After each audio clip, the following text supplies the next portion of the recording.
Hello दोस्तों, आज की कहानी थकान या आराम। सीमा सारा काम करके लेटी ही थी कि फ़ोन बज उठा। सीमा ने देखा उसके ननद प्रीति का फ़ोन था। सीमा का मन तो नहीं हो रहा था थोड़े से आराम के टाइम में फ़ोन उठाने का, पर ननद कहीं नाराज़ ना हो जाए बस इसीलिए फ़ोन उठा लिया। हेलो दीदी, नमस्ते, सीमा ने कहा। पर वहाँ से नमस्ते के बदले ननद की गुस्से से भरी आवाज़ आई। भाभी, आप कितना आराम करती हो, तुम्हें माँ का बिल्कुल ध्यान नहीं है। जब भी फ़ोन करो माँ हमेशा किचन में ही मिलती है, तुम करती क्या हो? पर दीदी, मैं तो सारा काम करके ही आती हूँ लेटने दोपहर में। हाँ, दोपहर में हमेशा मेरी माँ काम करती है, तुम ज़रा सा भी ख्याल नहीं रखती हो माँ का। पर दीदी, सीमा की बात पूरी होने से पहले ही फ़ोन कट गया। सीमा एक घरेलू बहू जो सुबह के 5 बजे से काम में लग जाती है। मम्मी जी पापा जी की सुबह की चाय से लेकर रात की दवाई देने तक हर चीज़ का ख्याल रखती। पर मम्मी जी का सारा ध्यान बस इस बात पर रहता कि मेरा काम कैसे बढ़ाएं। कभी मेरे खाने बनाने के बीच में अपनी पसंद की कोई चीज़ बनाने को बोल देती, तो कभी जब मैं घर की सफाई कर रही होती हूँ तो मम्मी जी वॉशिंग मशीन में सारे कपड़े डाल देती हैं और खुद जाकर आराम करने लगती हैं। फिर मेरे ऊपर डबल काम पड़ जाता है। और आज तो मेरी तबीयत ठीक नहीं थी, फिर भी सुबह से सारे काम करके ही थोड़ा लेटने आई थी। मम्मी जी ने वो भी अपनी बेटी को फ़ोन करके बता दिया। पता नहीं ऐसा क्या बना रही है, उठने का बिल्कुल मन नहीं हो रहा। फिर भी सीमा उठकर काम करने लगती है और मम्मी जी फिर से अपनी बेटी से फ़ोन पर बात करने में बिज़ी हो जाती हैं।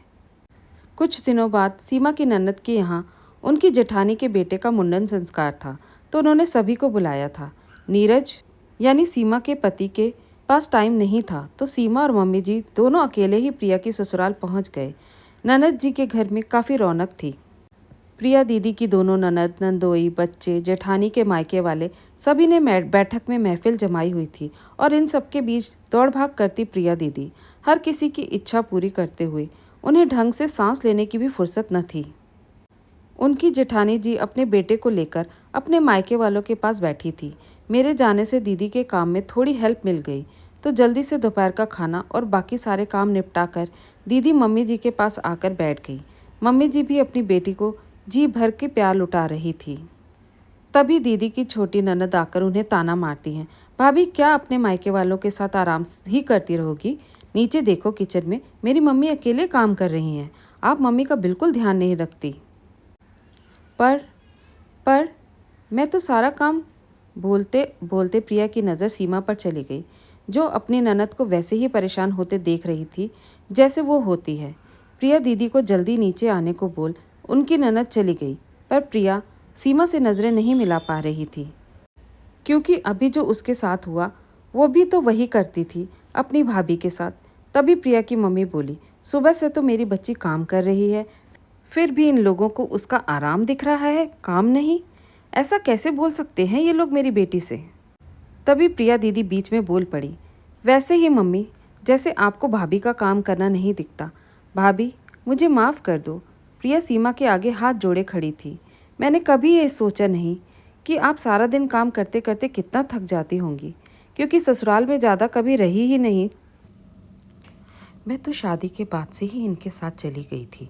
आज जब सबके साथ रहकर सारे काम किए तो पता चला कितना मुश्किल होता है सबकी फरमाइशें पूरी करना, और फिर ये सुनना कि भाभी आप कितना आराम करती हो। सीमा अपनी ननद प्रिया का हाथ पकड़कर बोली, नहीं दीदी, आप माफ़ी मत मांगो। ये तो शायद हर बेटी को लगता है कि भाभी माँ का ख्याल नहीं रखती, पर ऐसा होता नहीं है। हर बहू अपनी सास का पूरा ख्याल रखने की कोशिश करती है। आपको ये समझ आ गया, मेरे लिए इतना ही काफ़ी है। वहीं सीमा की सास, जो ये सब देख और समझ रही थी, बोली, बेटा तू मुझे भी माफ़ कर दे। मैं ही अपनी बेटी से तुम्हारी बुराई करती थी, तो मुझे तुम्हारा आराम करना बिल्कुल पसंद नहीं आता था। पर अब मुझे समझ आ गया, जैसे बेटी थक जाती है वैसे ही बहू भी थक जाती है। इसलिए अब से मैं ये ख्याल रखूंगी कि तू काम के साथ आराम भी कर पाए। सीमा अपनी ननद को गले लगा अपनी आंखों में आए खुशी के आंसू साफ करते हुए कहती है, जल्दी से नीचे चलो दीदी, नहीं तो एक बार फिर से डांट पड़ जाएगी। सीमा की सास भी दोनों के सर पर हाथ रखकर बोलती है, जा बेटा जा, जब तू फुर्सत हो जाएगी तो मैं तुझे खूब प्यार करूँगी। फुर्सत और मैं कहकर प्रिया खिलखिलाकर हंस देती है और दोनों ननद भाभी तानों से मुक्त रिश्ता लेकर नीचे चली जाती हैं। तो दोस्तों, कैसी लगी आपको आज की ये कहानी? अगर पसंद आई तो लाइक और शेयर ज़रूर कीजिए। नए हैं तो चैनल को सब्सक्राइब भी ज़रूर कीजिए।